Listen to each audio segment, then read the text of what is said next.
Lecturas de la 17ª semana del tiempo ordinario, lunes 28 de julio de 2025.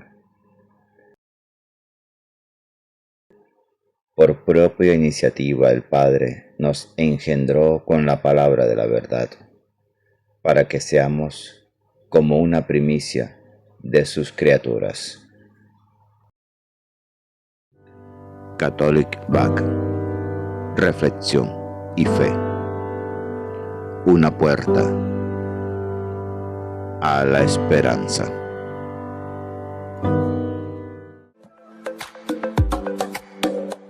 Gracias por suscribirte. Y por favor, comenta el Evangelio. Del libro del Éxodo, capítulo 32, versículos 15 al 24, 30 al 34. En aquellos días Moisés se volvió y bajó del monte con las 2 tablas del testimonio en la mano. Las tablas estaban escritas por ambos lados. Eran hechura de Dios y la escritura era escritura de Dios grabada en las tablas. Al oír Josué el griterío del pueblo, dijo a Moisés: «Se oyen gritos de guerra en el campamento». Contestó él: «No es grito de victoria, no es grito de derrota, que son cantos lo que oigo». Al acercarse al campamento y ver el becerro y las danzas, Moisés, encendido en ira, tiró las tablas y las rompió al pie de la montaña. Después agarró el becerro que habían hecho, lo quemó y lo trituró hasta hacerlo polvo, que echó en agua y se los hizo beber a los hijos de Israel. Moisés dijo a Aarón: «¿Qué te ha hecho este pueblo para que nos acarreases tan enorme pecado?» Contestó Aarón: «No se irrite mi señor, sabes que este pueblo es perverso. Me dijeron: haznos un Dios que vaya delante de nosotros, pues a ese Moisés que nos sacó de Egipto no sabemos qué le ha pasado». Yo les dije: «Quien tenga oro que se desprenda de él y me lo dé». Yo lo eché al fuego y salió este becerro. Al día siguiente Moisés dijo al pueblo: «Han cometido un pecado gravísimo, pero ahora subiré al Señor a expiar el pecado de ustedes». Volvió pues Moisés al Señor y le dijo: «Este pueblo ha cometido un pecado gravísimo, haciéndose dioses de oro. Pero ahora, o perdonas su pecado, o me borras del libro que has escrito». El Señor respondió: «El que haya pecado contra mí, lo borraré del libro. Ahora, ve y guía a tu pueblo al sitio que te dije. Mi ángel irá delante de ti, y cuando llegue el día de la cuenta, les pediré cuentas de su pecado». Palabra de Dios, te alabamos, Señor.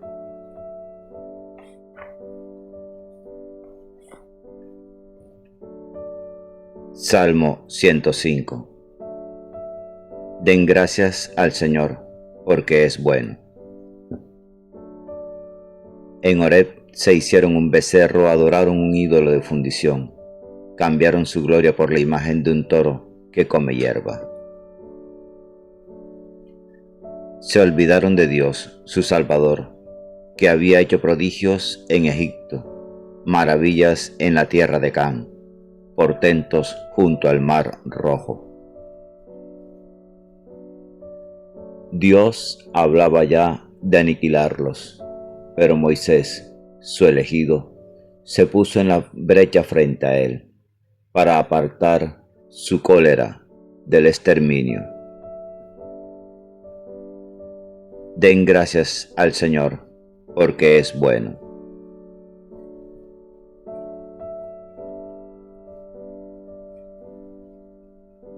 Lectura del Santo Evangelio según San Mateo, capítulo 13, versículos 31 al 35. Por la señal de la Santa Cruz de nuestros enemigos, Líbranos, Señor, Dios nuestro, en el nombre del Padre, del Hijo y del Espíritu Santo. Amén. En aquel tiempo, Jesús propuso otra parábola al gentío. El reino de los cielos se parece a un grano de mostaza que uno toma y siembra en su campo. Aunque es la más pequeña de las semillas, cuando crece es más alta que las hortalizas. Se hace un árbol hasta el punto de que vienen los pájaros del cielo a anidar en sus ramas. Les dijo otra parábola. El reino de los cielos se parece a la levadura. Una mujer la amasa con 3 medidas de harina, hasta que todo fermenta. Jesús dijo todo esto a la gente en parábolas, y sin parábolas no les hablaba nada, para que se cumpliera lo dicho por medio del profeta. Abriré mi boca diciendo parábolas, anunciaré lo secreto desde la fundación del mundo. Palabra del Señor. Gloria a ti, Señor Jesús. Ven, Espíritu Santo, llena los corazones de tus fieles y enciende en ellos el fuego de tu amor. Envía, Señor, tu Espíritu y renueva la faz de la tierra.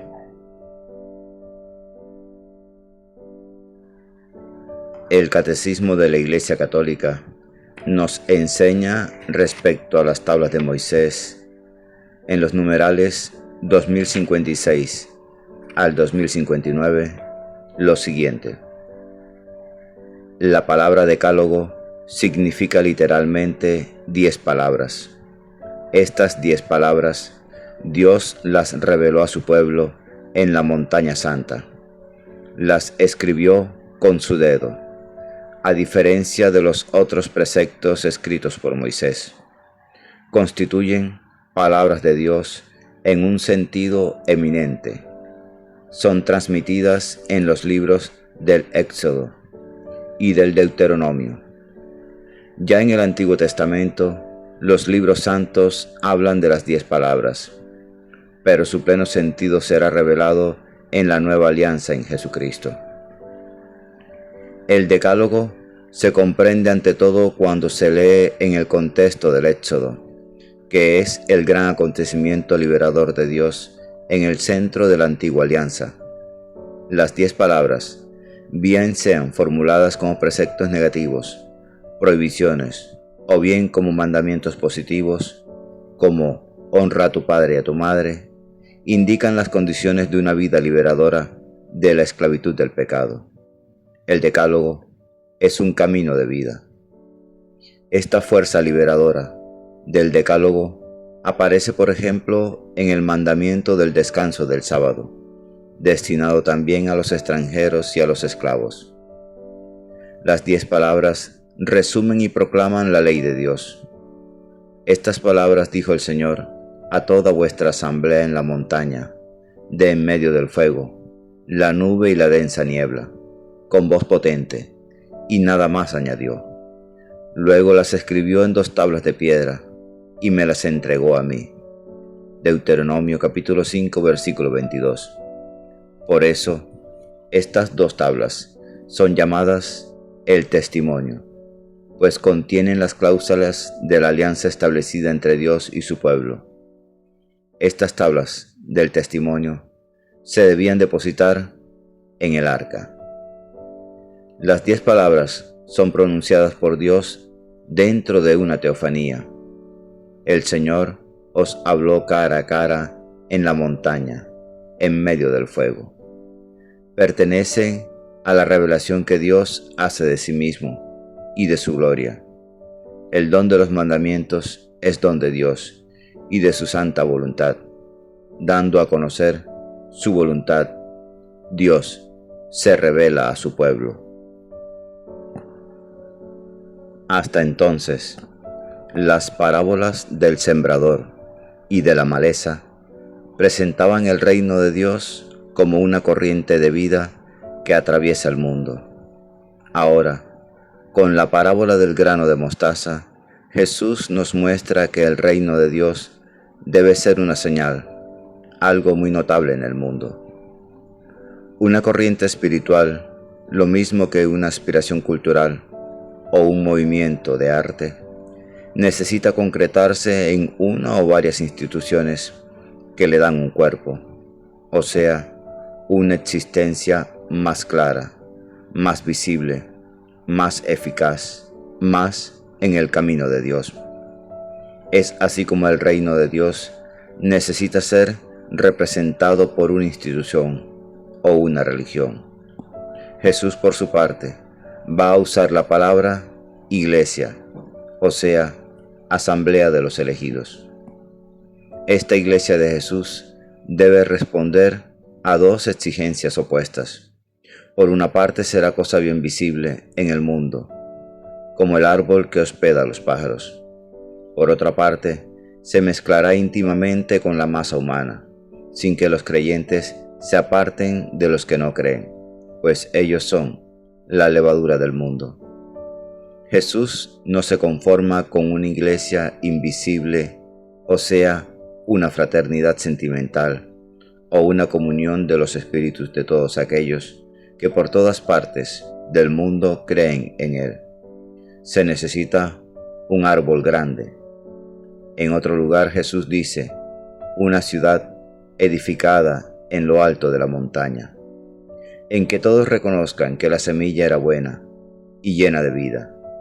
Se necesitan comunidades cristianas organizadas, lazos entre estas comunidades, una jerarquía, o sea, una red organizada de responsables, con una cabeza que será el Papa, sucesor de Pedro.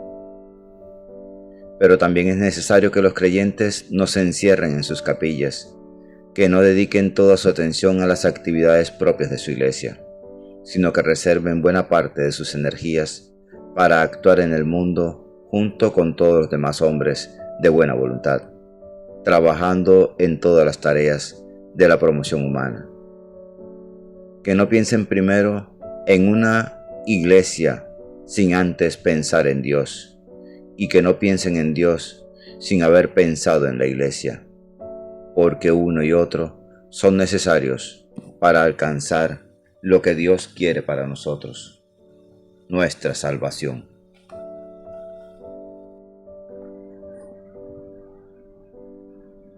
Señor, que tu Espíritu Santo nos guíe con su luz en nuestro camino hacia la fidelidad, hacia la verdad. Que cuando los problemas nos rodeen, sepamos mantenernos firme en tu presencia, con un espíritu bien dispuesto. Amén. Dios les bendiga grandemente y el Espíritu Santo les ilumine en todo momento y en todo lugar. Amén. Amén. La lectura diaria del Evangelio es un encuentro con Jesús. La Sagrada Biblia no es un libro que hable de Dios, es un libro donde Dios nos habla a cada uno de nosotros. Atrevámonos a entrar en esa conversación.